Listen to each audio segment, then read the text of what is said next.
Hello my all viewers, I am Garima and you are watching my YouTube channel Brain Booster by Garima. So guys, I am really sorry for uploading this video a bit long. However, now I will try to make videos as soon as possible. By the way, today's video is related to a lot of informations and lifestyle related to youth. In today's generation, you must have heard about drugs and alcohols. But there are many things related to drugs which are important to know. तो guys आप सभी के मन में ये सवाल तो आता होगा कि ड्रग्स कहाँ से आते हैं, इतना जल्दी इनकी बॉडी पे इफ़ेक्ट कैसे हो जाता है, इनकी आदत इतनी जल्दी कैसे पड़ जाती है। गाइज़ आज की वीडियोज़ में हम यही सब देखेंगे। इनफैक्ट हम देखेंगे opioids, cannabinoids, cocaine, tobacco, smoking, alcohol क्या होते हैं, इनका कैसे अफेक्ट पड़ता है, ठीक है, हार्मफुल इफेक्ट क्या है, इनसे कैसे बचा जा सकता है। So watch the video till end if you are new to my channel so please do subscribe my channel and share the video as much as you can. So without wasting any further time, let's get started. Yes guys, ये है opioids. Opioids में heroine नाम का drug देखने को मिलता है। Heroine का कॉमन नेम है स्मैक और जो लोग स्मैक लेते हैं उन्हें स्मैकीज बोलते हैं। इसमें हीरोइन में डाइएसिटाइल मॉर्फिन नाम का केमिकल होता है जो लैटेक्स ऑफ पॉपी प्लांट से आता है। पॉपी प्लांट का साइंटिफिक नेम पेपैवम सोमनिफेरम। ओके, ये स्मैक कड़वा होता है टेस्ट में और क्रिस्टलाइन कंपाउंड होता है दिखने में। इसमें कोई स्मेल नहीं होती गाइस, ऑर्डरलेस होता है, ठीक है। बाय द वे ये इंजेक्शन से लिया जाता है और स्नॉटिंग से लिया जाता है।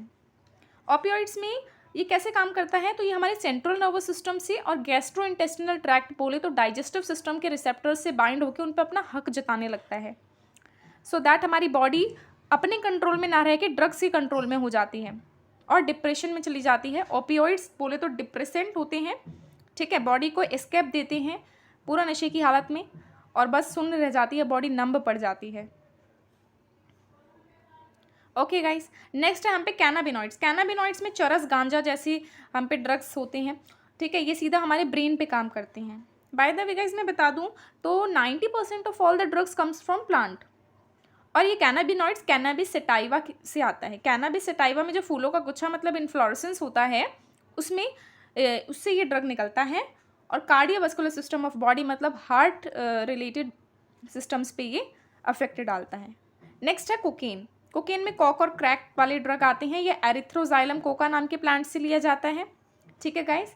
और इसमें क्या होता है, सेंस ऑफ यूफोरिया होता है, मतलब ऐसा लगता है ऑल टाइम कि हम झूम रहे हैं, हमारी एनर्जी बढ़ा देता है। इनफैक्ट गाइस जितने एक्टर एक्ट्रेसेस स्पोर्ट्स पर्सन हैं वो सभी ड्रग्स लेते हैं जिससे उनकी प्रोडक्टिविटी बढ़ जाए, लेकिन ड्रग्स से वो प्रोडक्टिविटी, वो एनर्जी जो आती है वो बस कुछ टाइम के लिए आती है और वो अपना हार्मफुल इफेक्ट पूरी ज़िंदगी के लिए छोड़ जाती है। तो मैं तो यही सजेस्ट करूँगी कि एक्टर एक्ट्रेसेस स्पोर्ट्स पर्सन से ऐसी आदतें तो बिल्कुल ना लें। हेल्यूसिनेशन होता है गाइस। हेल्यूसिनेशन मतलब हिप्नोटाइज हो जाना एक तरह से, ठीक है। माया बोले तो हिंदी में माया के जाल में फंस जाते हैं लोग, है ना। हर तरफ उन्हें ऐसी चीज़ें दिखाई देने लगती हैं जो एक्चुअल में नहीं है, रियलिटी में नहीं है। और ये प्रॉपर्टी शो करने वाली कुछ और प्लांट्स हैं, एट्रोपा, बेलाडोना और दतूरा, ठीक है। ये भी हमें मतलब नशे में डाल देते हैं जो लोग इनको लेते हैं। गाइस ये बहुत ही एक्सपेंसिव सारे ड्रग्स होते हैं, तो इसकी वजह से जो लोग जिनको पैसे नहीं मिल पाते इन ड्रग्स को खरीदने के लिए वो घर वालों से तो लेंगे नहीं, तो इसलिए वो स्टीलिंग भी करने लग जाते हैं, चोरी भी करने लग जाते हैं। गाइस कुछ अच्छे ड्रग्स भी हैं जो लाइफ सेविंग में भी काम आते हैं, जो पेशेंट्स को दिए जाते हैं उनकी लाइफ बचाने के लिए, जैसे कि बार्बिट्यूरेट्स, एम्फेटामाइंस, बेंजोडायाजेपाइंस, ठीक है। ये डिप्रेशन कम करने के लिए और इंसोम्निया मतलब जिनको नींद नहीं आती उनको दिए जाते हैं। और गाइस सर्जरी के बाद बहुत ही पेन होता है तो उसमें पेन किलर मॉर्फिन दिया जाता है। Morphine is a best pain killer, ठीक है। तो ड्रग्स सारे गलत नहीं होते, लेकिन हाँ अफेक्ट तो सारे ही डालते हैं गाइस। मेडिसिन भी बहुत अफेक्ट डालती है हमारी किडनीज़ वगैरह पे, ठीक है। अब है टोबैको। टोबैको गाइस 400 ईयर्स से लोगों द्वारा यूज़ करा जा रहा है, जिसमें निकोटीन होता है। और निकोटीन में बताऊं तो स्मोकिंग मतलब सिगरेट्स में, हुक्का में और टोबैको में सब में पाया जाता है, ठीक है। हुक्का भी आजकल के यूथ इतनी ट्रेंडिंग से पी रहे हैं, इतना ट्रेंड बना लिया है जैसे कुछ है ही नहीं। इनफैक्ट उसके हार्मफुल केमिकल सब्सटेंस के बारे में बहुत ही कम लोग जानते हैं। हुक्का एक टोबैको पाइप ही तो है, यस। और टोबैको में अल्कालाइन भी होता है, ठीक है। ये क्या करते हैं, बेसिकली निकोटीन एड्रीनल ग्लैंड को स्टिमुलेट करेगा जिससे एड्रीनलाइन और नॉन एड्रीनलाइन हमारे ब्लड में जाएंगे। सो क्या होता है जब एड्रीनलाइन और नॉन एड्रीनलाइन हमारे ब्लड में जाते हैं तो हार्ट बीट बढ़ जाती है, ब्लड प्रेशर हाई हो जाता है। Okay, smoking. अच्छा guys smoking additive in nature है, मतलब कब आदत लग जाए कुछ पता नहीं है। कुछ लोग होते हैं जो कहते हैं हम तो बस रेयरली पीते हैं, हम ओकेजनली पीते हैं, बट मैं बता दूं कि वो लोग जिनको आदत है उनके कंपैरिजन में ज़्यादा रिस्कियर हैं। येस, जो कभी कभी पी रहे हैं और जो डेली पी रहे हैं, उसमें से कभी कभी पीने वाले ज़्यादा रिस्कियर हैं, क्योंकि उनकी बॉडी को उस चीज़ की आदत नहीं होती। इनफैक्ट गलत तो ये दोनों के लिए है। मैं तो यही कहूँगी कि किसी को भी नहीं पीना चाहिए। इनफैक्ट बहुत दूर इन सब चीज़ों से रहना चाहिए। अगर आपको स्ट्रेस फ्री होना है तो आप बहुत सारे अदर चीज़ें हैं जो आप कर सकते हो लाइफ में, राइट। आप अपनी फैमिली के साथ टाइम स्पेंड करो, फ्रेंड्स के साथ टाइम स्पेंड करो, पार्टीज़ करो बिना अल्कोहल्स के, राइट। अच्छा, तो गाइज़ क्यों उनसे ज़्यादा रिस्कियर हैं जो कभी कभी पीने वाले लोग हैं? तो गाइज़ उनकी बॉडी को उस चीज़ की आदत नहीं होती। बॉडी को भी लगता है ऐसी कौन सी खतरनाक केमिकल्स हैं जो बार बार मुझ में एंटर कर रहे हैं और फिर बार बार एग्जिट कर रहे हैं, राइट। तो बॉडी हैंडल नहीं कर पाती। और स्मोकिंग से होने वाले बहुत ही डेंजरस डिसीज़ हैं, जैसे कि lung cancer, urinary bladder cancer, throat cancer, bronchitis, coronary heart disease, gastric ulcer मतलब पेट में छाले। इतनी हार्मफुल डिसीज़ हो जाती हैं, काफ़ी लोगों को नहीं भी पता, और जिन्हें नहीं पता उन्हें बताना भी कोई ज़रूरी नहीं समझता। तो जो लोग उस ट्रैक पर हैं वो उसी ट्रैक पर रह जाते हैं, जो काफ़ी गलत है। तो गाइज़ मैं तो आप सभी से यही कहूँगी कि इस वीडियो को देखने के बाद आप इसे ज़्यादा से ज़्यादा शेयर करें, जिससे बहुतों की लाइफ सेव हो सके, ठीक है। अब स्मोकिंग बेसिकली क्या करती है? स्मोकिंग में जो कार्बन मोनोऑक्साइड बढ़ा देती है हमारे ब्लड में स्मोकिंग, ठीक है, और जिसके कारण ऑक्सीजन की कमी हो जाती है। लाइक कार्बन मोनोऑक्साइड जब हीमोग्लोबिन के साथ रिएक्ट करेगी तो कार्बोक्सी हीमोग्लोबिन बनेगा, जो ऑक्सीजन कम कर देता है बॉडी में। Guys adolescence period, adolescence teenagers वाला पीरियड, बेसिकली मैं बोलूँ तो the bridge between childhood and adulthood, ठीक है। अब इसमें बहुत ही एक्साइटमेंट रहती है एक्सपेरिमेंटल चीज़ें करने की, फ्रेंड सर्कल में कूल दिखने की। आप अपना हिडन टैलेंट या फिर अपना कोई भी टैलेंट दिखा के भी तो कूल बन सकते हो, क्यों यही सब चीज़ों को ज़रूरी समझना है?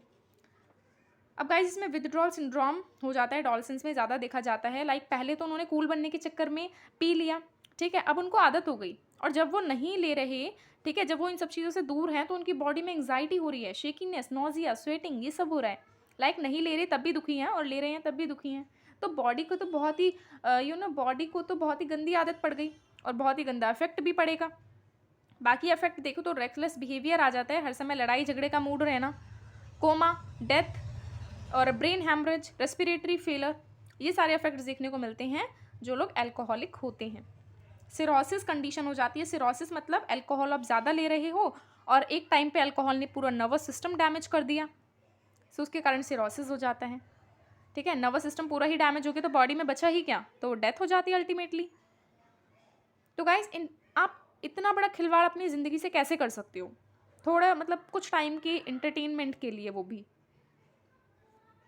अगर पेरेंट्स मेरी वीडियोस देख रहे हैं तो वो अपने बच्चों को प्लीज़ दिखाएं भी और समझाएं भी।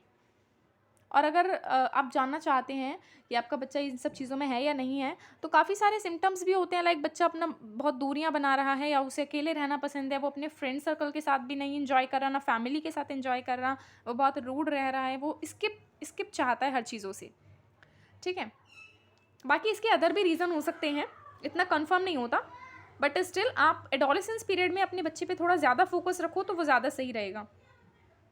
अच्छा, मेल्स में गायनेकोमैस्टिया हो जाता है, मतलब फीमेल्स वाले कैरेक्टर्स आने लग जाते हैं, एनलार्ज ब्रेस्ट हो जाती है, और ओलिगोस्पर्मिया हो जाता है, मतलब उनका स्पर्म काउंट बहुत लो हो जाता है, वो स्पर्म प्रोडक्शन नहीं कर पाते या फिर बहुत कम कर पाते हैं। अच्छा, अब गलती से किसी को इसकी आदत लग भी गई है तो क्या करें? तो गाइस सबसे पहले तो प्रेशर देना बिल्कुल कम करो। अगर आपके बच्चे को आदत लग गई है तो उसे मार के या लड़ाई झगड़ा करके तो बिल्कुल मत छुड़वाओ, क्योंकि उससे आप उसे उस चीज़ से हटा नहीं रहे हो, बल्कि उस चीज़ की तरफ और पुश कर रहे हो, ठीक है। उसे और स्ट्रेस होगा और अल्टीमेटली वो ज़्यादा पीने लगेगा या फिर ज़्यादा ड्रग्स लेने लगेगा। एजुकेशन दो, अच्छी एजुकेशन और एक अच्छी नॉलेज, जो प्रॉपर नॉलेज हो, वो उसको प्रोवाइड करो, ठीक है। और पेरेंट्स, अगर कोई बच्चा मेरी वीडियो देख रहा है तो अपने पेरेंट्स से हेल्प लो, क्योंकि वो 1-2 दिन तक तो आपको डांटेंगे, हो सकता है मारे भी, लेकिन एट एंड वो आपकी भला ही चाहेंगे, ठीक है। वो आपके अच्छे के लिए ही कुछ स्टेप लेंगे। डेंजर साइन देखो। अच्छा, काफ़ी लोग होते हैं टोबैको खरीदते हैं बहुत शौक से, सिगरेट्स खरीदते हैं, लेकिन उनके ऊपर जो इतनी हाईलाइट वार्निंग दे रखी होती है वो कोई नहीं पढ़ता। उसको प्लीज़ पढ़ो, देखो, समझो। इनफैक्ट एजुकेटेड पर्सन्स को तो ये लेना ही नहीं चाहिए, उन्हें तो और लोगों को प्रिवेंट करना चाहिए, बट आजकल एजुकेटिव पर्सन्स भी ज़्यादा ले रहे हैं। Seeking professional medical health, medical help लो। अगर आप ज़्यादा ही ओवर हो गया, टू मच हो गया, नहीं संभल रहा, तो प्रोफेशनल्स की हेल्प लो।